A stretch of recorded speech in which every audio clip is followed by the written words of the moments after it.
Hello everyone, this is Dark Nexus, and I'm gonna do this tiny little tutorial video here to show you a interesting little fun trick I found with an easy way to make silicon for refined storage or whatever other mod you needs it. So this is in the Direwolf20 1.10 Minecraft pack. Don't mind the cat in the background. She's just upset I'm not paying attention to her. So, let's get started. So, we're going to take advantage of a couple of blocks in combination. Now, normally you wouldn't use a creative capacitor bank, but since this is just for demonstration to tutorial purposes, this is going to provide our power supply. And we only need 2 blocks to make this work. First, we need the mechanical crafter from Extra Utilities 2. And we need a sag mill. So we're going to set up the mechanical crafter first. Okay, so we're just going to tell it the recipe for clay. And there we go. So pretty straightforward. And then we're going to place our sag mill. It's going to build up its speed. Let's just get a capacitor just so we can have it at max. There we go. Let her load up with energy, and all we're going to do is we're going to set the side that's facing the mechanical crafter to push-pull mode. And then we just dump the clay we want to work into the mechanical crafter, and this will start running. So the way this works is that there's a guaranteed chance of 2 clay that drops out of this clay block. So for every 2 clay blocks we process, we can combine this clay back into a clay block and process it again. And we have a 20% chance of this happening, so we have a 1 in 5 chance. And we have about an 80% chance of the silicone processing. So we have a fairly good chance of getting silicone every single time we process clay. And we can increase these outputs with flint and dark steel balls, as we'll show you in a moment. But right now we're just processing.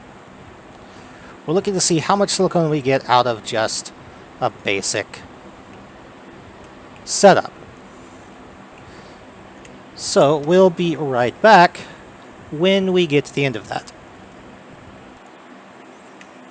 Okay, and we're back, and I just finished processing the first set, and you can see in my inventory I've got the stuff to do the demonstrations with the other tiers of efficiency using the various abrasives that you can put in the sag mill. But first, this chest here has our total silicone we've processed. Also note that you're going to usually get about 2 or 3 extra clay. We're just going to throw that away just to clear the system. And out of 4 stacks of clay, we got almost 4 stacks of silicone. So this is almost a 1-to-1 process. So basically by reprocessing, we kind of strip the instability of the random number generator out of the system. And that's roughly about 80%. Which is what we would expect, but remember that doesn't always happen with random number generation, because random number generation is annoying. But the more iterations of a random number process you do, the closer to the actual percentage you're going to get. That's just the way random numbers work.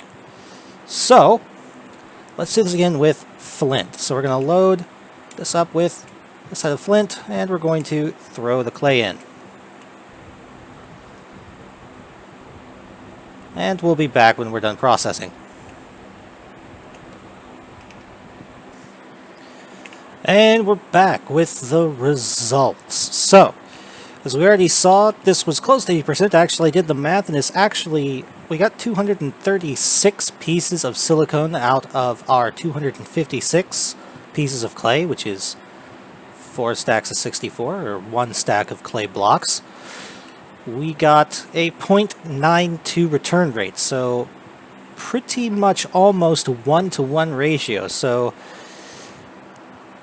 straight up, just from here, I don't think you're ever going to need more than 236 silicon unless you're making some super ridiculous Soren drive type super gigantic storage system, but if you need more, you can try going over to flint, which gave us 364 pieces of silicone, which is a rough estimated ratio of 1.47 times. So we're almost getting 1.5 pieces of silicone per piece of clay if we use the flint abrasive in the sag mill. And it doesn't go through a full stack. It goes through about 16 pieces of flint, give or take. I didn't track it exactly. And then after using some gravel to clear the remainder of the flint out of the system to make sure there was no contamination of the experiment, we went with the dark steel balls, which as you can see has a whopping 5.1 times multiplier. So processing one stack of clay blocks gives us almost 5 times the amount of silicon as clay pieces went into making those blocks. Almost 1,500 pieces of silicon. There is no way you would ever need to do this. And again, it didn't use up all of the steel balls. We put 63 pieces of dark steel balls in there, and we've still got 55 in.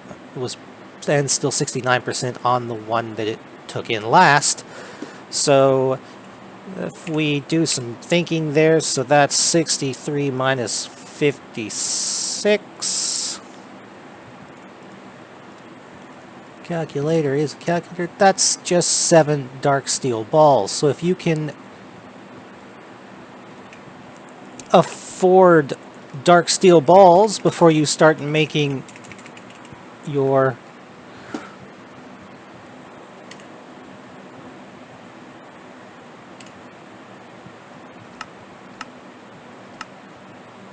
inventory, that's just coal dust, obsidian, iron ingot. Not that difficult to make at all. So if you can afford about 10 dark steel balls, you can get pretty much all the silicon you would ever need for pretty much anything you think you would want to use it for, pretty much right off the bat. So AE2, refined storage, pretty much anything you can think of, things in Ender.io, it's all going to be pretty much within your reach with one stack of blocks of clay, a sag mill, and about 10 dark steel balls. So that is it for this demonstration video. I hope you all found it informative and found it as a nice way to get a more guaranteed amount of silicone quickly and relatively easily with very little mechanical processing or real programming that's, or filtering that's needed. The blocks do the filtering themselves. You just pull the silicon out of the crafter. You could use anything from AE or refined storage import buses. You could use a transfer node from X utilities. Really, it's up to you. Even a funnel would work. Not funnel. A hopper would work, though the hopper would also try to take out the clay. Pretty much anything you can think of would work to get that silicon where you want it to go. So, this is Dark Nexus, and I am signing off. Thank you for watching.